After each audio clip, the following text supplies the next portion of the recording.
Living Local presents Biz Buzz 413 with your host, Jill Munson. Welcome to Biz Buzz 413. I'm your host, Jill Munson. This show is part of the Living Local 413 initiative, founded by local entrepreneur Bill Cole, with a mission to fuel success through innovative strategies, meaningful connections, and accessible resources. In every episode, we spotlight the voices shaping the business landscape of Western Massachusetts, from bold entrepreneurs and seasoned experts to emerging leaders and community champions. Through engaging conversations and insightful stories, we're going to explore the ideas and innovations that drive our region forward. So to learn more, share your ideas, or get involved, please visit us at livinglocal413.org/bizbuzz. Or if you prefer, you can email me directly at bizbuzz, that's BIZBUZZ, bizbuzz@livinglocal413.org. And before we get started with today's pilot episode of BizBuzz 413, a couple quick thank you shout outs. Tiger Web Designs, thanks for making us look awesome on the World Wide Web. Thank you as well to Chick Media for all of your public relations expertise. A thank you to my company, Hop More, confidence coaching and training done differently. And of course, a huge thank you to livinglocal413.org. On today's episode, we're going to talk with one expert from each of the four counties that make up the 413. We'll chat about economic development and what's going on Main Street in their communities. Check it out. Please help me welcome Ben Lamb, Vice President of Economic Development at One Berkshire. Ben, thanks for being a part of Living Local's pilot episode of BizBuzz 413. Absolutely. Happy to be here. I think since the last time we were together, you actually had like a title bump. Maybe I lose track of time, right? Yeah. Yeah. So but I thought to myself, like, maybe I should just not see him for another year, and before you know it, he could be like president of the world. Yeah, I'll take it. Okay, good. So I just really wanted you to start a little bit with telling us about One Berkshire and what your role is with the organization. Yeah, absolutely. So One Berkshire, we joke that we're sort of a unicorn. So we serve kind of three different functional areas. So as an organization, we are the state designated regional economic development organization, which is sort of my wing of the operation. We're also the marketing and tourism organization for the entirety of the Berkshire, so all 32 cities and towns of Berkshire County. And so anytime you see Visit the Berkshires or the bucolic imagery that's out there in the marketing landscape, that's most likely their team. The Guide to the Berkshires, all of those things that really highlight our incredible business community and all those opportunities. And then our member services side is about 750 members that are members of One Berkshire, sort of in that traditional chamber mindset where it's all about networking, connecting, the business-to-business engagement. And so we're all three of those under one umbrella, which is One Berkshire, serving all 32 cities and towns of the beautiful Berkshires. And the good news is you're not busy at all. Not at all. Super quiet. Nothing going on. Yep.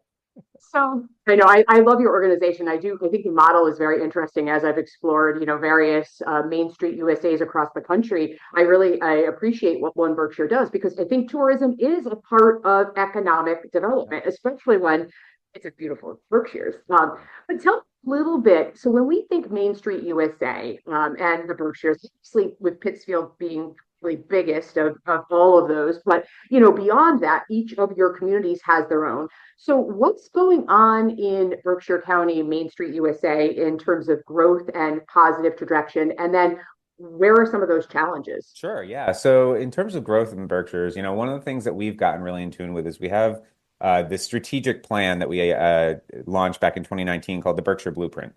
And the whole idea of the blueprint is to really help us strategize around where are all the economic clusters, where are the cross-cutting issues, who's doing the work, and how can that work be accelerated going forward. And a big piece of that is what's happening in all of our 32 city and town downtowns, or whatever they have in terms of that downtown function, right? Because we have everything from the city of Pittsfield, which is around 44,000 people, to the town of Mount Washington with around 250 people, and everywhere in between.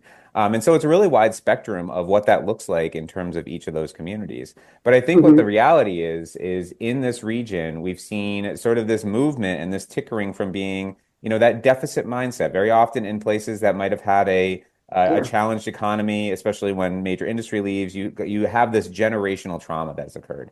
And what that leads to is very often a deficit mindset. And what we've seen in Berkshire County, however, is really, people circling up together, that groundswell of localized support, a ton of small business launching. Seeing everything from solopreneurs up to, around that 50-person sort of operation. And that's really become the bread and butter of many of our towns. And also the creative placemaking. We see a ton of public art. We see a huge amount of investment, a lot of grant access, a lot of opportunities for folks to create community around either the visual or the performing arts, and really helping that kind of aggregate and catalyze activity within our downtown. So it's not just the small businesses, it's not just individuals that they expect to come through their doors, but it's a whole ecosystem. We're seeing these little pocket ecosystems, and the great thing is we know there's no islands in the Berkshires. So they're working with their neighbors, they're doing collaborative programming, they're inviting them in and going and visiting them as well. And so it's really, there's always been a spirit of collaboration in the Berkshires. We're always touted for that. And the way it really plays out in our main streets is that collaboration leads to programming, activities, small businesses, growing, expanding, having multiple locations.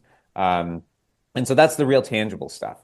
Love that. There's also, as you said, there's always challenges. And I think. Right. Well, and I don't want to interrupt you, but I imagine, and I want you to, but you mentioned that your strategic plan was derived in 2019. And then I think to myself, 2020. Right. Yep. And so I'd imagine that might have led into a little bit of the challenges, but please. Continue. Yeah. And, bringing up the blueprint again, that we just hit our 5-year mark last year. So we did a 5-year benchmarks summit, and we had an updated document there. The idea with the blueprint is that it's a living process. So it was never meant to be a dust collector on a shelf. It was meant to be something that was really designed and functionally operationalized by our team to make sure that it's living, to make sure that there's constant input, to make sure that it can be agile. So in one case, we added outdoor recreation as a 6th economic cluster during the pandemic because we had folks coming here. We had a huge amount of investment, scalability.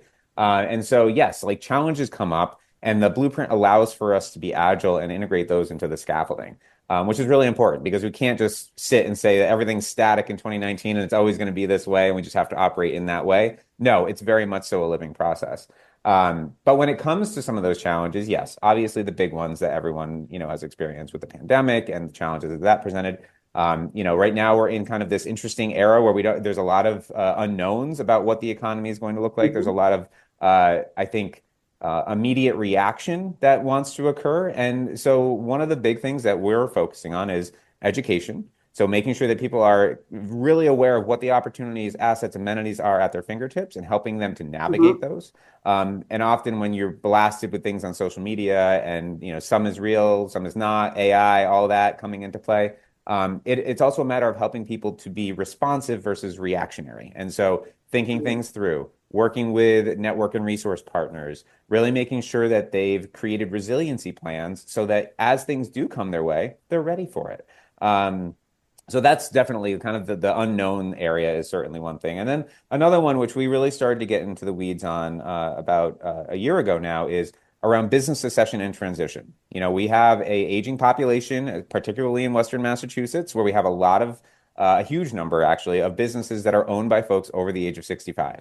And, with a pandemic and with all the things happening in the world, there's likely a desire to, transition out for a lot of these folks. And historically speaking, we just see the businesses close. We don't see them going through a brokerage. We don't see them going through an employee ownership model. And so we started working on structuring kind of a comprehensive model. So we launched our business succession and transition work about 3 or 4 months ago now, with this focus on helping to educate, navigate, and transition successfully so that these businesses have a future life beyond current ownership. And so we're not seeing closures. Instead, hopefully we want to see it lead into the next generation of ownership, operation, and leadership. Well, Ben, thank you. And I'm so glad you brought that topic up specifically because part of the point of BizBuzz is that we want to talk about the topics that are important in our community.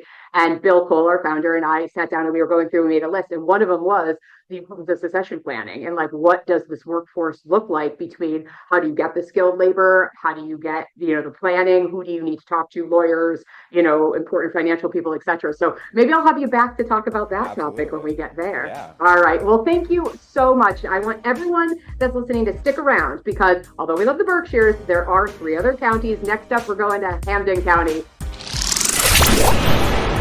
Thanks for tuning in to Biz Buzz 413, and thanks to our partners, Tiger Web Design, Chick Media, Popmore, and livinglocal413.org. I'm your host, Jill Munson. To hear what's going on in Hampden County, click Part 2 of this pilot episode. Biz Buzz 413 was brought to you by Living Local.